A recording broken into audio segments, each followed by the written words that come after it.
തദ്ദേശ തെരഞ്ഞെടുപ്പിൽ കേരളത്തിൽ 111 മണ്ഡലങ്ങളിൽ ജമാഅത്തെ ഇസ്ലാമി കോൺഗ്രസുമായി ചേർന്ന് മത്സരിക്കുന്നെന്ന് സിപിഐഎം സംസ്ഥാന secretary MV. Govindan master. VD. സതീശനടക്കം പൂർണ്ണ പിന്തുണ നൽകുന്നു.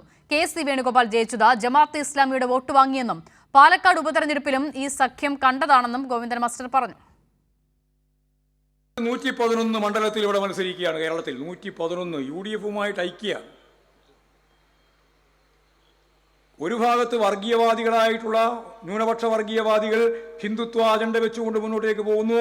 അവരെയും UDF-ഉം തമ്മിൽ ഐക്യപ്പെട്ട് പല സ്ഥലത്തും സ്ഥാനാർത്ഥികളെ നിർത്താതിരിക്കുന്നു. സ്ഥാനാർത്ഥികളെ നിർത്തിയ സ്ഥലത്ത് പരസ്പരം ഐക്യമുണ്ടാക്കി മുന്നോട്ടേക്ക് പോകുന്നു ഒരു ഭാഗം.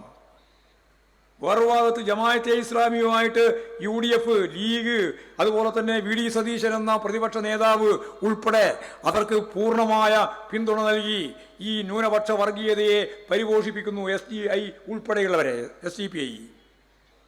പാലക്കാട് ഉപതെരഞ്ഞെടുപ്പിന്റെ ഭാഗമായിട്ട് ഈ ഐക്യം ഉണ്ടായിരുന്നു. പാർലമെന്റ് തെരഞ്ഞെടുപ്പിന്റെ ഭാഗമായിട്ട് ഇവിടെ ഈ ഐക്യമുണ്ടായിരുന്നു. കെ.സി. വേണുഗോപാൽ ഇവിടെ ജയിച്ചത് SDPIയുടെയും ജമാഅത്തെ ഇസ്ലാമിന്റെയും വോട്ട് കൊണ്ടുകൂടിയാണ്.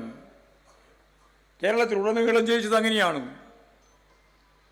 രാഹുൽ ഗാന്ധിയും പ്രിയങ്ക ഗാന്ധിയും ജയിച്ച വോട്ടിന്റെ കൂട്ടത്തിൽ ജമാഅത്തെ ഇസ്ലാമിന്റെയും അതുപോലെ SDPIയുടെയും വോട്ടുണ്ട്. വർഗീയമാണ്. ഈ വർഗീയ വിഭാഗത്തെ ചേർത്ത് നിർത്തിക്കൊണ്ടാണ് ഇപ്പോൾ പ്രവർത്തിക്കാൻ ഉദ്ദേശിക്കുന്നത്. 2 സീറ്റ് കിട്ടും, കുറെ വോട്ട് കിട്ടുമെന്ന് വിചാരിച്ച് ഒരു തരത്തിലുള്ള ആശയ വ്യക്തതയുമില്ലാതെ വർഗീയ ധ്രുവീകരണത്തിന് ശ്രമിക്കുന്ന ന്യൂനപക്ഷ വർഗീയതയ്ക്ക് ഒപ്പം നിന്ന് മുന്നോട്ടേക്ക് പോകുന്നു. ഒരു ഭാഗത്ത് ഭൂരിപക്ഷ വർഗീയതയ്ക്ക് അനുകൂലമായ നിലപാട് സ്വീകരിച്ച് മറുഭാഗത്ത് ഐക്യമുണ്ടാക്കാൻ ശ്രമിക്കുന്നു.